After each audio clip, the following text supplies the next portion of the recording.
my mother's funeral, I spent several days clearing out her old room in the house I grew up in, going through years of things she had left behind.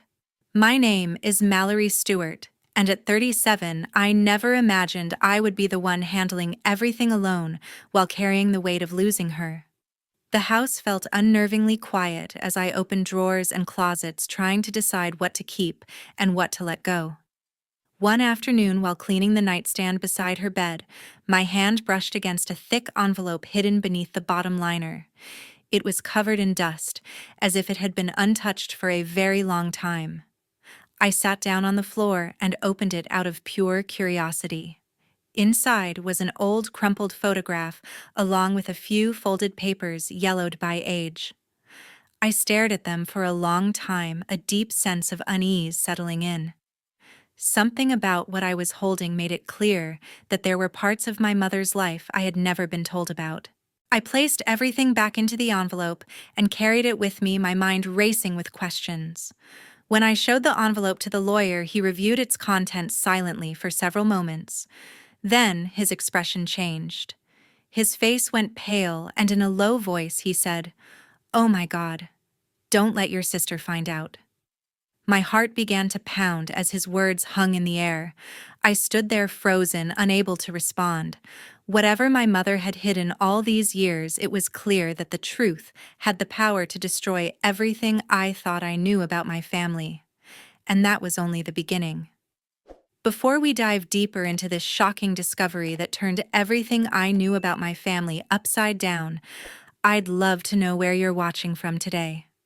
Drop your city in the comments below, and make sure to subscribe for more real-life stories like this one every day. From the time I was little until I grew up in our Hill District home in Pittsburgh.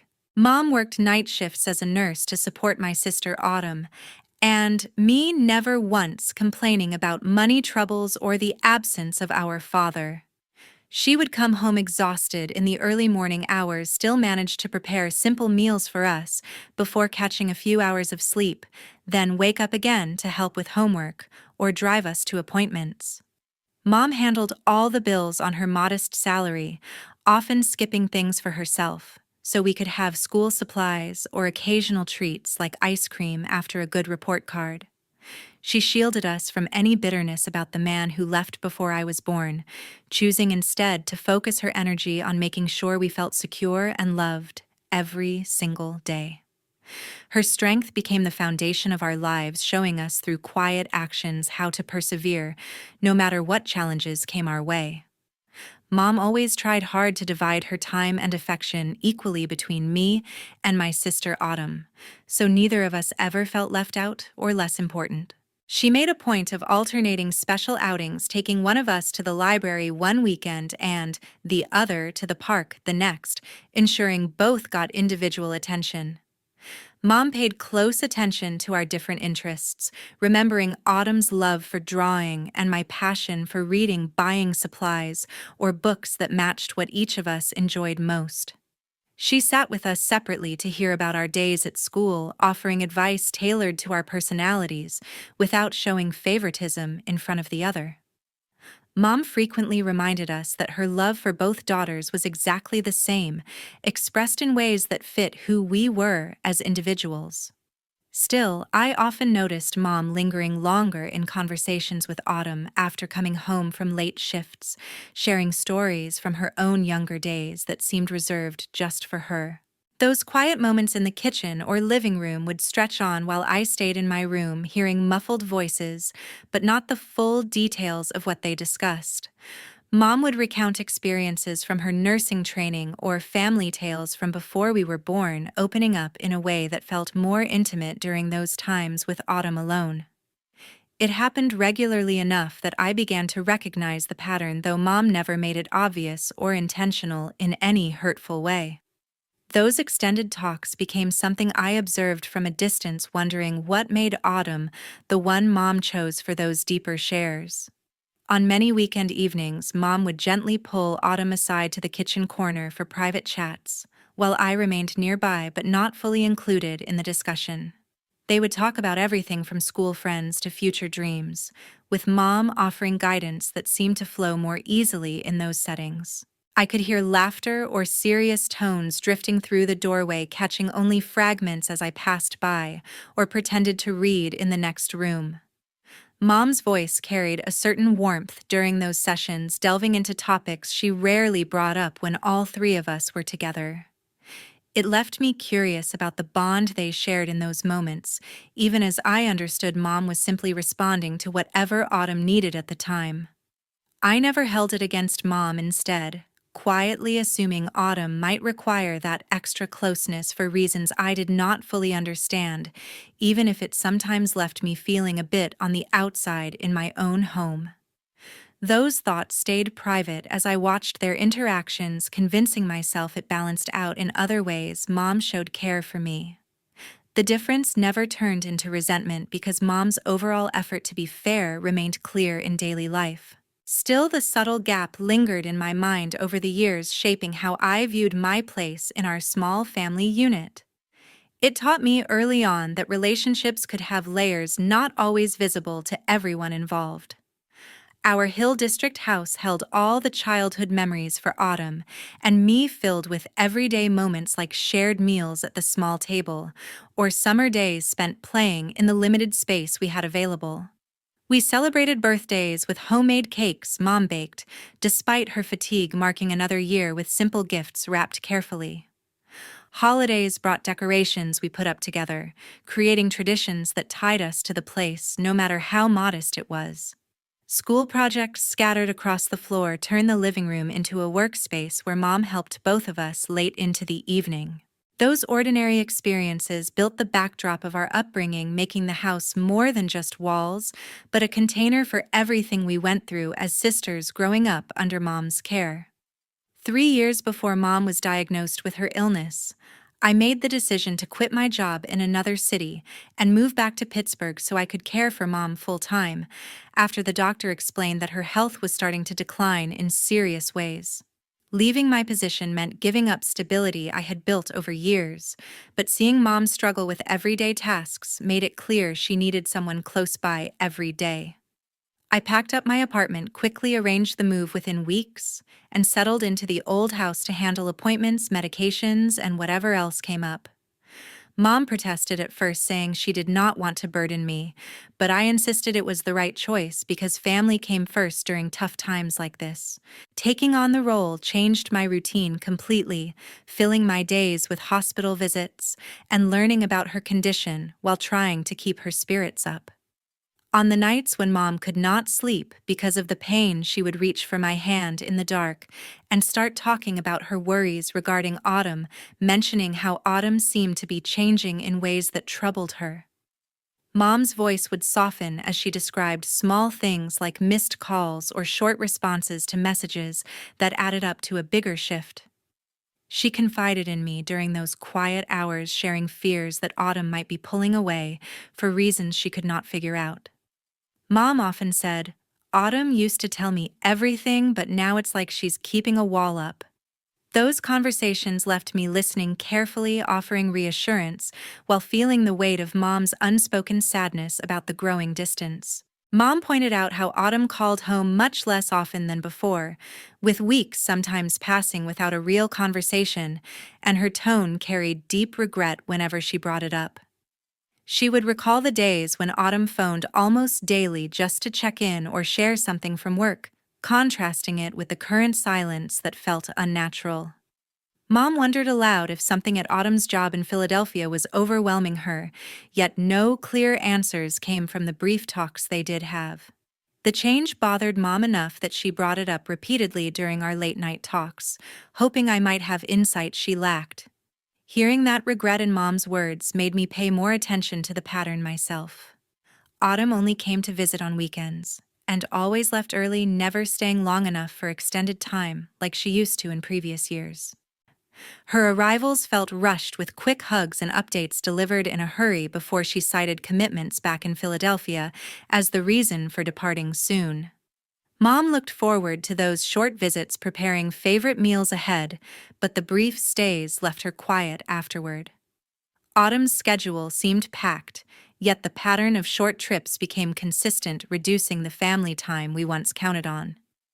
Those limited hours together highlighted the shift more than anything else. Mom sighed often and told me Autumn appeared to be creating distance from the entire family, even though she could not pinpoint the exact cause behind it. She expressed confusion about what might have triggered the change, wondering if life in the city had simply pulled Autumn in different directions. Mom said once, "I just wish Autumn would open up like she used to. It hurts not knowing what's going on with her." The uncertainty weighed on Mom especially as her own health issues made connection feel more precious. She held on to hope that things would improve, but the ongoing separation added to her emotional load. I noticed myself that Autumn shared very little about her job or daily life in Philadelphia, turning conversations surface level whenever we spoke, and avoiding deeper topics altogether.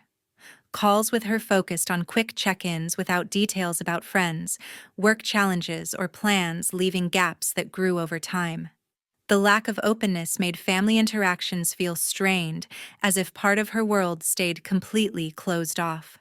I tried asking gentle questions to draw her out, but responses remained brief and deflected. That growing reserve contributed to the overall sense of separation settling over us all. Not long after my mom slipped away quietly in her sleep one night, after her condition had declined steadily in the weeks leading up to it. The hospice nurse called me early that morning, and I sat by her bed until the funeral home staff arrived to take her. Everything felt surreal as I signed the necessary forms and began notifying people about the loss. Autumn flew in from Philadelphia the same day, arriving at the house with red eyes and a small suitcase. We spent the next few days planning a simple service together, choosing a casket and flowers that suited Mom's straightforward tastes. Autumn stayed long enough to attend the burial with me standing close during the short graveside ceremony as a small group of friends and relatives gathered. We lowered the casket and shared a few words with those who came to pay respects, keeping the event modest just as Mom would have wanted. Autumn helped place the flowers and spoke briefly with attendees afterward, offering thanks on behalf of the family. The day ended with us returning to the house in silence, both exhausted from the emotional weight of saying final goodbyes. We finished all formalities at the cemetery office before heading back. Autumn soon began asking me about the location of specific papers Mom had kept, focusing on the house deed and details for any bank accounts still active.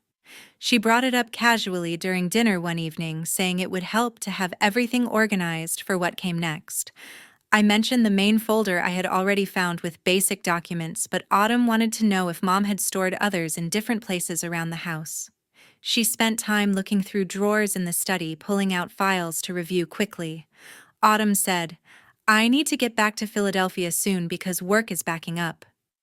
Autumn reviewed several papers that afternoon, noting down references to property and finances, before mentioning her job required her to return promptly. She explained that her boss had given limited time off, so extending the stay was not possible. Autumn packed her bag the same evening, booking a flight for the following morning. She gave me a quick hug before bed, promising to stay in touch about any decisions. The departure came just one day after the burial wrapped up, completely shifting all remaining tasks to me alone. Autumn left Pittsburgh early the next morning for her flight back to Philadelphia, leaving me to handle the house on my own. Her exit felt abrupt, but she insisted professional obligations left no flexibility. I drove her to the airport in quiet, watching her check in and disappear through security without much conversation. The drive home alone emphasized the solitude ahead as I faced sorting through Mom's belongings. The house seemed larger in her absence, with every room reminding me of recent events. I remained in the house to manage everything Mom had left behind, starting with clothes neatly folded in closets and moving to personal items on dressers and shelves. The process involved folding garments for donation and setting aside pieces with sentimental value like scarves Mom wore often. I cleared out bathroom cabinets of medications and toiletries, labeling boxes for charity pickup. Days blurred as I worked room by room, pausing over letters or small keepsakes that brought back memories. Handling those details became my way of processing the loss gradually. While flipping the worn liner from the bottom of Mom's old nightstand drawer during cleaning, I discovered a thick envelope covered in dust concealed carefully underneath. The placement suggested deliberate hiding as nothing else occupied that space. I pulled it out slowly, brushing off layers of dust that revealed how long it had stayed untouched. The envelope felt heavy with contents sealed inside, drawing my full attention away from the routine task.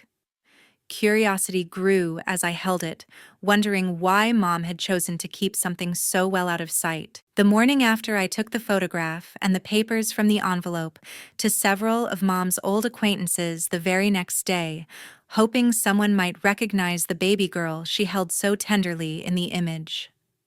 I started with her former nursing colleague, who lived nearby, meeting at her home where we sat in the living room with tea. She examined the picture carefully, zooming in on details with her reading glasses, but ultimately said the child did not ring any bells from Mom's stories or shared photos over the years. I thanked her and moved on to another friend Mom had known from church groups, showing the same items during a short visit. That friend studied it just as thoroughly, recalling many events from Mom's life, yet she too could not place the infant at all. No one among Mom's longtime acquaintances could identify the baby Mom cradled in the photograph, increasing my confusion about where the image fit into her past. Each person I asked expressed genuine interest and spent time looking for clues in the background or Mom's expression, but nothing clicked. One suggested it might be a distant cousin Mom rarely mentioned, while another thought it could be from a hospital case she handled professionally. Their inability to provide answers only heightened the sense that this was something Mom intentionally kept separate from everyone. The consistent blank responses left me with more questions than when I began the search. I chose to drive straight to the office of Mr. Lawrence Burke, Mom's longtime lawyer, the one person she had always relied on for confidential matters throughout her life. I scheduled an appointment the same afternoon, arriving with the envelope secured in my bag. The waiting room felt familiar from past visits Mom made for routine updates to her will or property documents. I entered his office when called, taking the seat he offered across from his desk. The atmosphere carried a seriousness that matched my growing unease about the discovery. I placed the full envelope on Mr. Burke's desk and asked him to look through everything inside right there in his office. He opened it methodically, removing the photograph first and holding it up to the light for a better view. Then he unfolded the accompanying papers, reading each one with focused attention that lasted several minutes. Mr. Burke went back over certain sections twice, his brow furrowing slightly as he absorbed the contents. He set the items down carefully before meeting my eyes again. Mr. Burke studied the documents and photograph for an extended time before leaning forward to share the truth Mom had entrusted him to protect for so many years. He began by confirming details from the papers, explaining choices Mom made during a challenging chapter she never discussed openly. Mr. Burke said quietly, "Your mother wanted this to stay private unless something like this came up after she was gone." The revelation unfolded steadily as he described legal steps Mom took to safeguard certain aspects of her life. His explanation revealed intentions driven by deep care and difficult circumstances at the time. I remained silent while listening to Mr. Burke, sensing the world around me pause as the full truth emerged piece by piece. The information reshaped understandings I had carried about our family without ever questioning them before. Mr. Burke allowed space for the weight of his words to settle, speaking with respect for Mom's wishes throughout. Emotions built gradually as connections formed between the hidden items and events from long ago. Sitting there, absorbing everything, marked a profound shift in how I viewed Mom's past decisions and sacrifices. That weekend, Autumn started calling from Philadelphia, pushing to move forward with dividing the estate as quickly as possible, without any further delays. The calls came at different times, sometimes in the morning before work, or late in the evening when I was winding down. She repeated the need to settle everything soon, citing reasons related to her own schedule and financial planning. Autumn's messages grew more frequent, filling my phone with notifications that I began to dread answering. The persistence caught me off guard, as we had not spoken this often since Mom's passing. Autumn proposed selling the house in Pittsburgh to convert it into cash, arguing that a larger share should go to her, for personal reasons she did not fully explain at first. She outlined potential buyers or real estate options during one conversation, emphasizing how the market favored quick sales. Autumn suggested splitting proceeds unevenly, claiming her circumstances justified the adjustment. She brought up past contributions to the property upkeep, framing it as grounds for the imbalance. The idea of letting go of the home so soon felt wrong to me on every level. I stood firm in refusing to sell the house, explaining that keeping it preserved family memories and served as a connection to Mom we both needed. I countered with an offer to divide the savings accounts equally while leaving the property untouched for now. Autumn listened briefly before dismissing the suggestion, insisting the house represented unnecessary holding costs. I repeated my position calmly, focusing on emotional value over immediate financial gain. The refusal marked the first real disagreement we had faced over Mom's estate matters. My old friend Sarah sent me a message one afternoon, sharing that Autumn faced serious financial difficulties with mounting credit card debt back in Philadelphia. Sarah mentioned hearing about it through mutual contacts who worked in the same industry. The information explained some of the urgency behind Autumn's calls, though it did not change my stance on the house. Sarah advised caution, noting patterns of spending that had escalated recently. Receiving that update shifted my perspective slightly on Autumn's motivations without softening my resolve. The calls from Autumn became increasingly sharp, filled with accusations and pressure designed to force me into agreement. She raised her voice during several conversations, questioning my priorities and loyalty to family. Autumn accused me of dragging things out unnecessarily, claiming delays hurt everyone involved. The tone shifted from requests to demands, leaving me drained after hanging up. The escalation built tension that affected my daily routine more than I expected.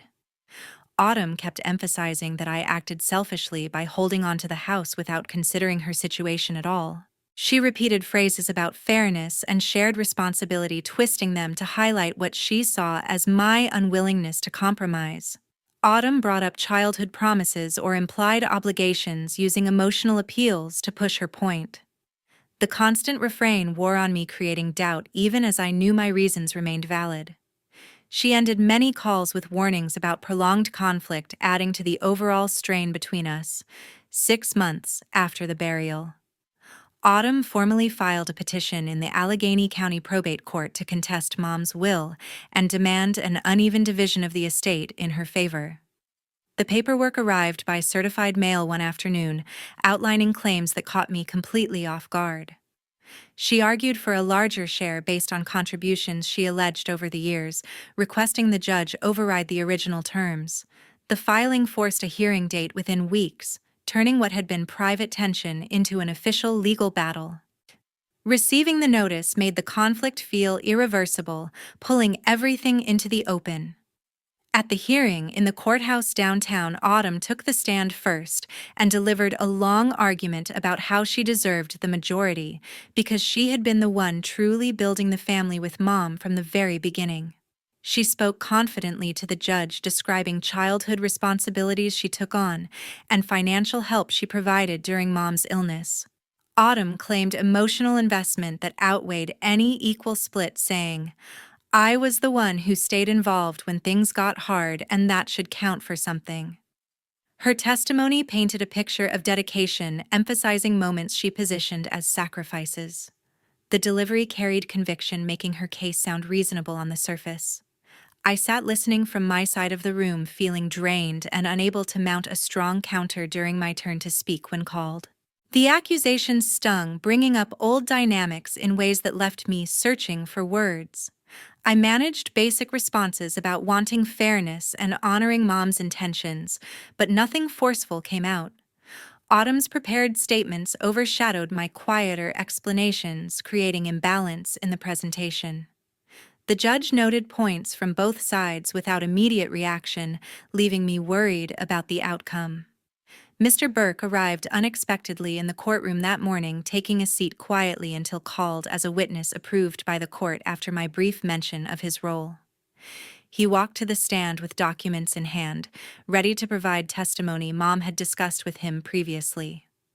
The judge allowed his input as the drafting attorney for the final will, giving weight to his professional knowledge.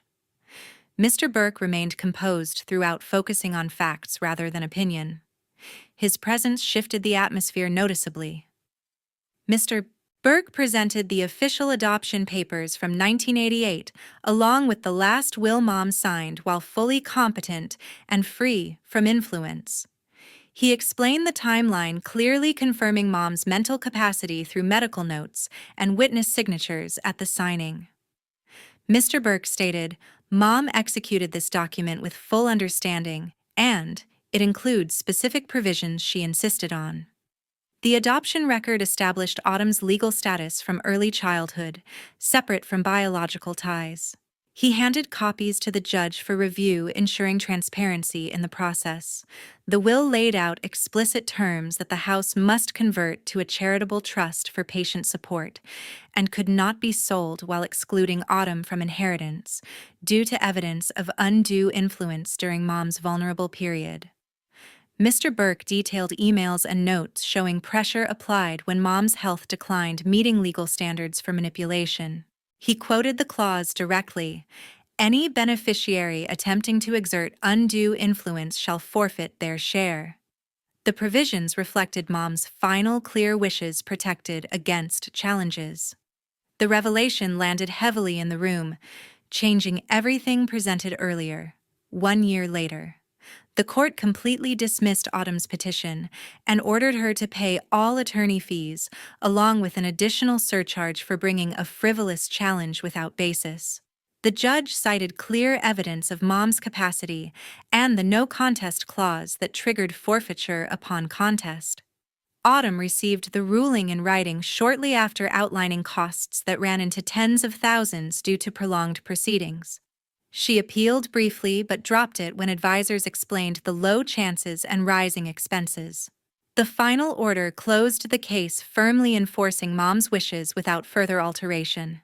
Autumn lost every claim to inheritance under the terms, leaving her with nothing from Mom's estate beyond a few personal items already distributed earlier. She moved out of Philadelphia to an unknown location soon after the decision, changing numbers and addresses without notice. Contact attempts went unanswered, confirming the complete break she initiated. The silence replaced previous arguments, creating a void that felt both relieving and final. No messages or updates arrived, marking the end of any remaining tie. I retained full control of the house in Pittsburgh and transformed it into a small support center for patients dealing with the same illness Mom faced in her final years. Local organizations helped set up weekly meetings and resource sessions in the living room, where families shared experiences. Volunteers coordinated visits and information packets, turning the space into something useful for the community. The change honored Mom's memory by focusing on help rather than sale, aligning with her charitable intent. Activities grew steadily as word spread among support groups. I often sit alone in the house, reflecting on the days spent with Mom, realizing that family love does not always appear equal or obvious on the surface. Those quiet moments bring back conversations we had during her illness, showing care expressed in ways unique to each relationship. The differences I noticed growing up make sense now as part of Mom's individual approach to parenting. Memories surface without bitterness, highlighting protection she extended in her own manner. Understanding that variation brings peace about past perceptions. I learned the importance of setting firm boundaries with people who cause deep hurt, even when shared history exists from growing up together under one roof. The experience taught me to prioritize self-protection over forced reconciliation when trust breaks beyond repair. Recognizing manipulation patterns early allows space for healing without ongoing damage. Those limits preserve energy for positive connections instead of exhausting conflicts. Applying them created clarity in relationships moving forward. This story shows that greed and betrayal can destroy family bonds faster than any outside force, while hidden truths about origins sometimes explain long-standing tensions. Protecting yourself by enforcing boundaries after severe hurt is not cold, but necessary for personal peace. Honoring a loved one's final wishes, even when they reveal painful realities, brings closure and purpose. In the end, choosing integrity over forced unity leads to healthier lives, reminding us that not all relationships deserve endless chances despite shared pasts. 78 words. Thank you so much for staying with me through this entire story about family secrets, loss, and difficult choices. Your time means a lot, and I'm grateful you listened until the end. If anything resonated or you have experiences with inheritance disputes or sibling rifts, please share your thoughts in the comments below. I'd love to hear your